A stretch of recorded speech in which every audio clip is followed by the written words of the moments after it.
Hello, and good morning, good afternoon. I'm Joseph Zaloker, Head of Business Development at Klika Tech.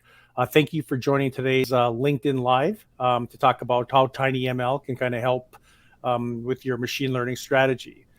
Today, we're going to talk about an exciting and innovative topic called tiny machine learning, or tinyML, which is moving machine learning out of the cloud where historically machine learning has been done to the edge or to the endpoint. Thank you for joining us. So what is tinyML and how do we describe it, right? So tinyML is a type of machine learning that shrinks deep learning models historically running in the cloud to be able to run on a microcontroller or an endpoint, which typically has, memory constraints, power and resources, right? We see, tinyML as being one of the fastest growing fields in machine learning.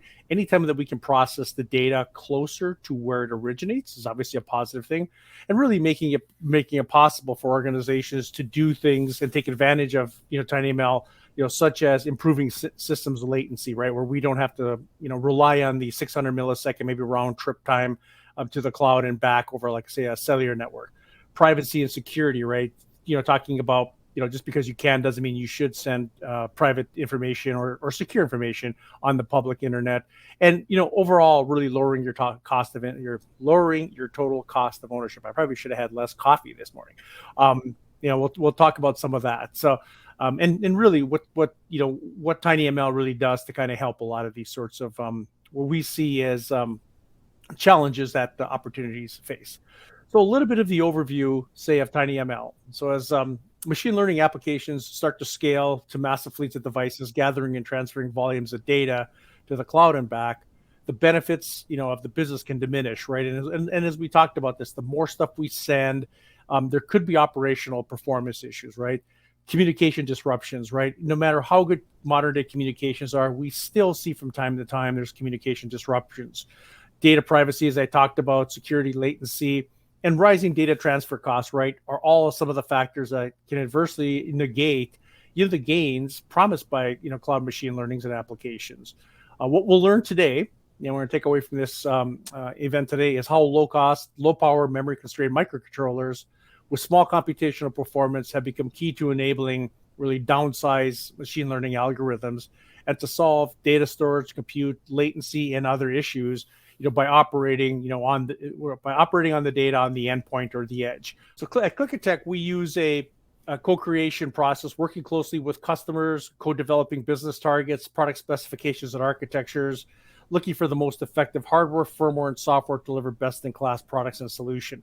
I think one of the things that really sets Klika Tech aside is the fact that we are deep embedded experts, connectivity experts, cloud experts, application, and even managed services, right? So we actually can provide, that, cliche one-stop shop expertise in IoT product development, going from the full hardware through the firmware to cloud and applications. We do a lot of work for a lot of our customers, and some of the real world portfolio of IoT projects, we do right now, as consumer, industrial, smart apartment building, healthcare, automotive mobility, asset tracking, smart ag, retail, and medical verticals. If you go to our website, we'll show some links later. Look at our portfolio page. You'll see the vast array of segments and customers that we've worked with. We are global in nature, and we're able to support clients with local and global focus. It's highlighted here. I'm not going to go through all of this, but again, we really, really bring that deep expertise. What I say in many cases is from the operational technology side of the house, also to the information side of the house as well, with our capabilities. So what are some of the issues and challenges with cloud-based machine learning systems? So as you heard me kind of talk earlier, right, one of the issues, of course, is sending data to the cloud from a security and a privacy issue, right? I mean, anytime you put sensitive, non-encrypted data, on the internet or on a public network, it is fraught to be potentially, interrupted, intercepted by bad actors. So what we see as a best practice is to process that sensitive data as close to the point of origination as possible. In this case, on the endpoint, process it, do whatever work has to be done, and either send the results, to the cloud, or, whatever non-sensitive data that maybe we need to send for a higher end system. And of course, the benefits of tinyML is allowing for sensitive data to be processed at the edge. We talked about latency, right? the definition of real time is somewhat nebulous based on your application. But we all know the closer that you can act upon the data, the faster you can respond. And again, when you look at things like like connected vehicles and stuff like that, the ability to make decisions quicker, closer, really, really critical, mission critical, industrial sorts of processes. The more stuff that you can do locally, of course, the more time it saves in responding to actions that need to be done. Network reliability, talked a little bit about that. Our modern day communications are great. We see everything from non-IP to IP-based to broadband to wide area networks. Great they are. Every one of us has experienced a drop in cellular communications looking at the tower driving down the highway, right? And in systems where you rely on the cloud to make a decision, wait for the response to come down, if there is a communication disruption, you can be waiting a long time. And especially for critical applications, this could result in safety issues. So the ability to process data locally, make the decision to stop the Sherry knife, if something happens, certainly is a positive attribute. And then I talked also about total cost of ownership, right? 5 years ago, it was very, very in vogue to send all the information to the edge, store it, process it, work on it, do all the sorts of things we need to do. Now we're starting to see that there is cost associated with, data transmission, the communication costs, et cetera, the privacy. And just because you can doesn't mean you should send everything up, because you may not need to send every piece of data, and it can become cost prohibitive. So these are some of the things that we see. And as you think about your applications and where tinyML fits, these are some of the things you should really be thinking about. So as intelligent and devices and sensors proliferate across the industries and more deeply in the value chain, tinyML solutions are providing actionable insights and transforming businesses as we know it.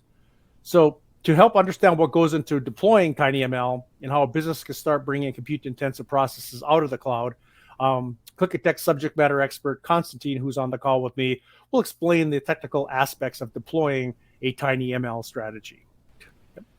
So, Konstantin, as we look at this, right?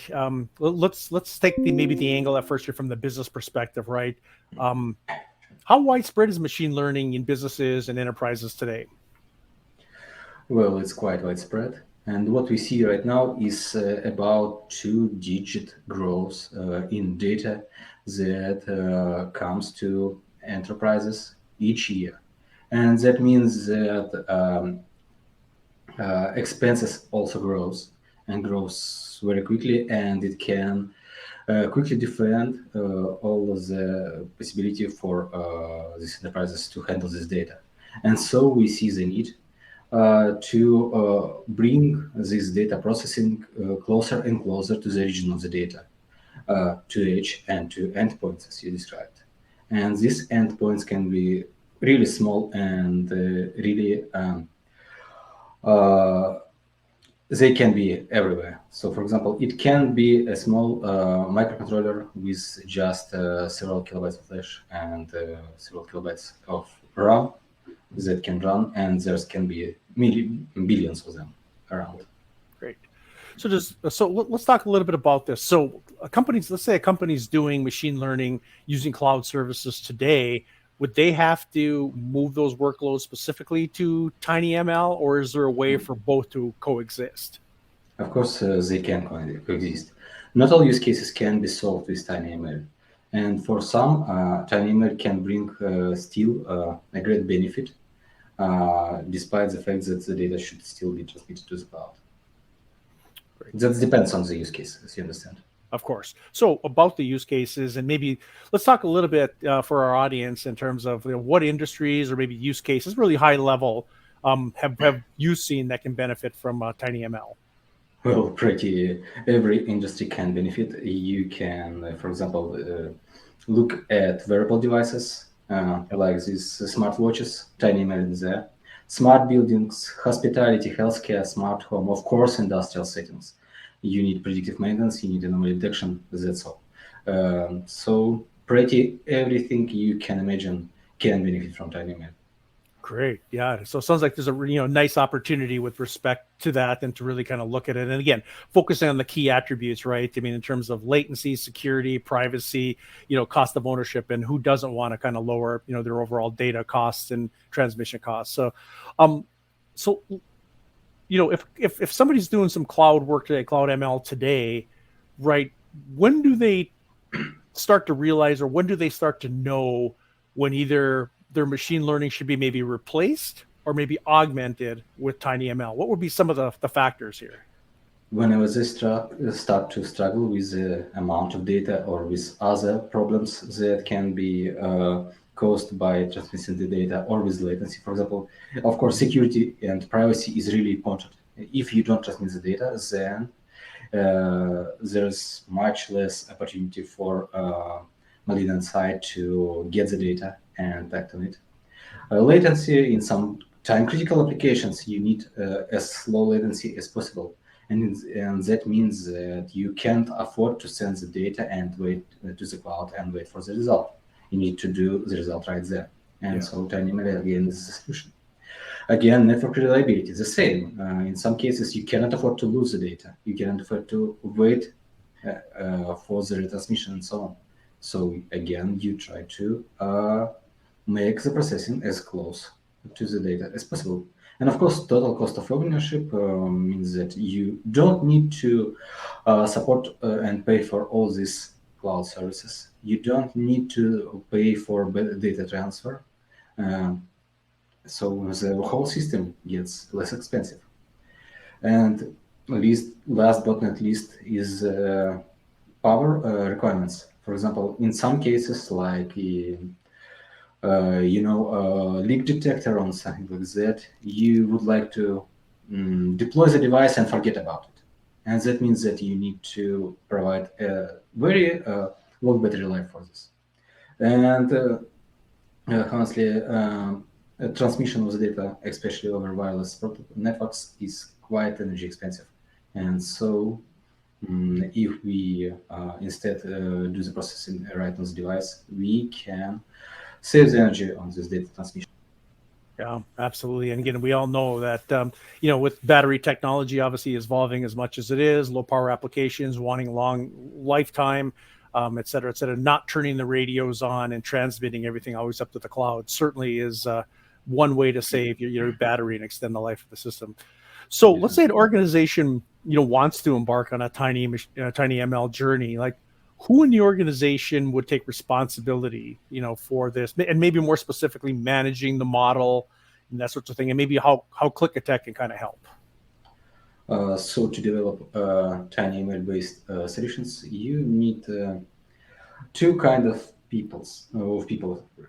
First of all, you need a very strong machine learning expertise, but with understanding of specifics of embedded, because you don't want to take your large network and try to compress it. You need to know the details. And of course, you will need to have very strong embedded engineers. Again, it would be preferable if they have tiny machine learning, some machine learning background at least, because they would need to deploy these models to the devices. And again, you will need someone who can communicate with the key stakeholders what is possible and what are the benefits of deploying tinyML solutions to the existing or new products. Yeah, and I think you bring up a really, really good point. There's a technical aspect of here, but there's a business aspect too, right? In terms of really communicating, right, the benefits in terms of what tinyML can kind of bring. So, let's talk a little bit more from maybe on the let's maybe move a little bit more technical. So let's talk about prerequisites, right? So now I want to go ahead and embark. Give me some guidance here, right? Hardware, software. What do you need to kind of get started? Well, tinyML models are not very big. We have done work to date with STMicro and Finetune microcontrollers, but you can use probably any microcontroller with sufficient amount of RAM, about 10 to tens of kilobytes, and flash, hundreds, maybe 100 or so on. The software is already available, and you can use either the solution provided by the vendor of your MCU or some universal solution like TensorFlow Lite from microcontrollers. It comes with a permissive license and free. About use case, there's a lot of them. We have already described them, and so as you remember, look at system latency, security, lowering total cost of ownership, and you will see your use case. Great. So what is a typical tinyML project look like? Kind of walk us through that a little bit. Like how would you verbally describe it? Okay, so everything begins with identifying the use case. Yeah. Once this case is identified, you need to evaluate MCU and point resources that you have to make sure that there's enough of them to perform tinyML in the system.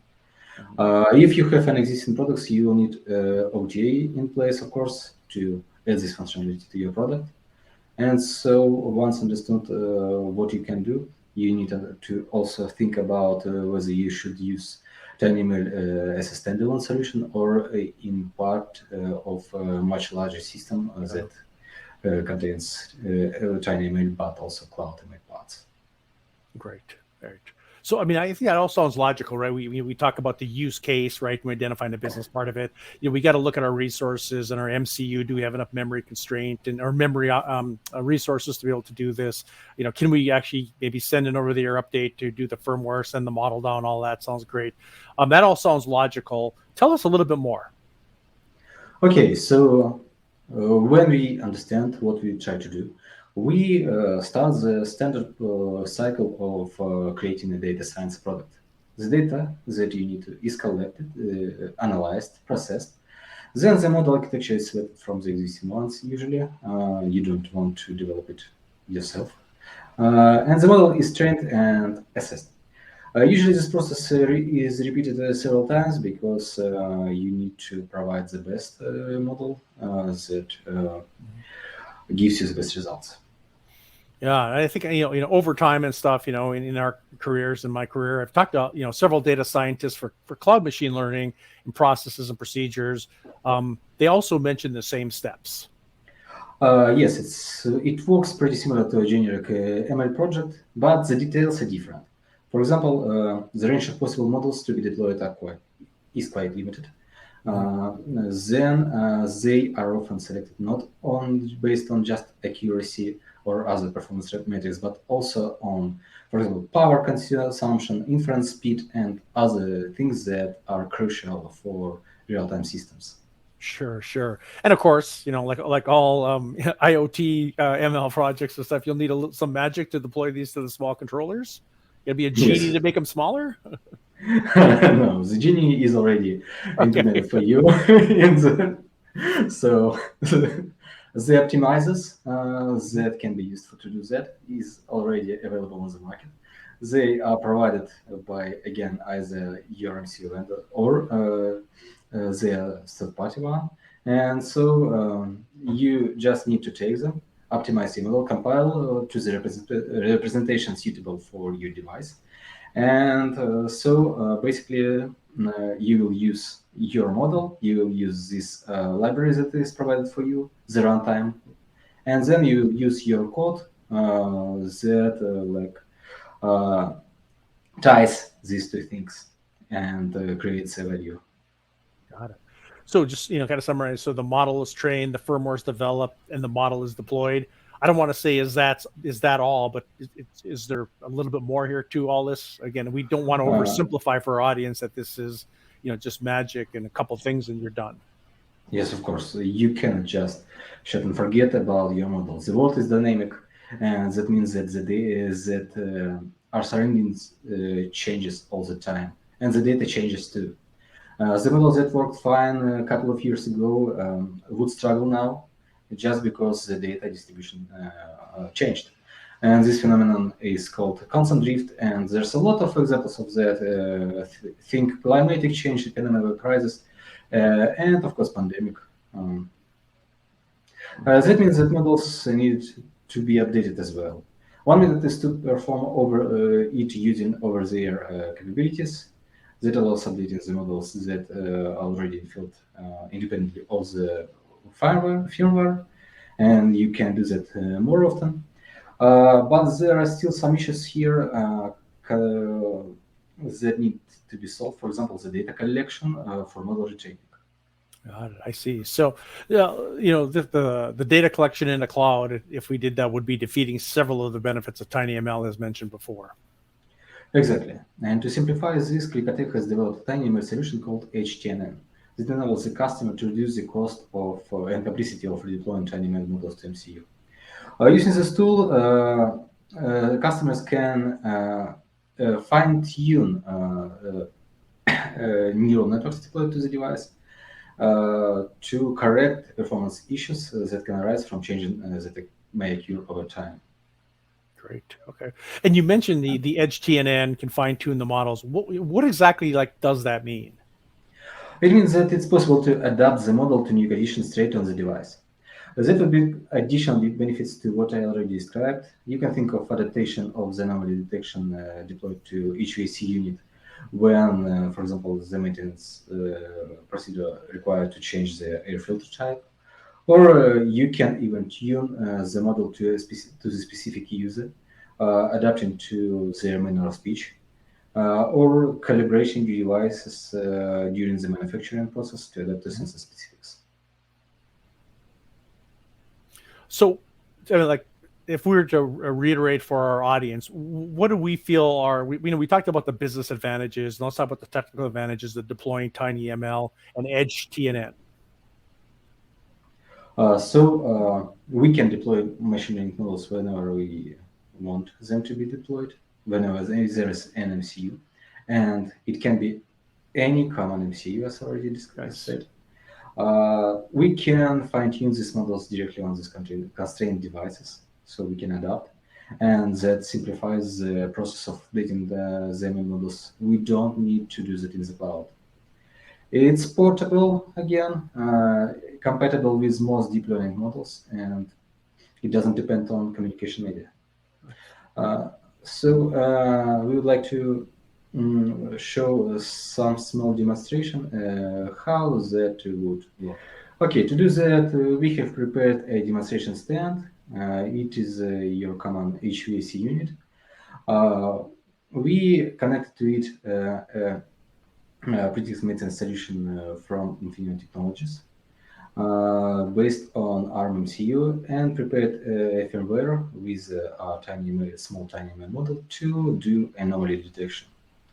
Here you can see a dashboard that shows the raw reading from the sensors, for example, temperature sensors, humidity sensor, and so on. You also see some specifics of current mode that this HVAC unit uses right now. And of course, you see the anomaly score as a graph in the middle of the dashboard. So you can see here anomaly score is quite small, and so everything works correctly. Now we would like to introduce an anomaly. To do that, we will simulate clogging of air filters. That's quite a common problem that would lead to decreased quality of air. And now you see that after we clogged the exhaust of the air conditioning unit, anomaly score skyrocketed. We can reliably detect these possible defects and react on them. But what if it was legitimate? What if salesman decided to come and they just replaced the air filter that was installed to a new type of one? So they want to tell the model that everything is okay. Shouldn't treat it as an anomaly. As an anomaly. So we can start the process of model adaptation. During this process, last layers of neural network deployed on the device are fine-tuned, and so you will see that this anomaly score will soon lower to. So now we will see additional interesting things that we can do with our solution. It's called multimodal training.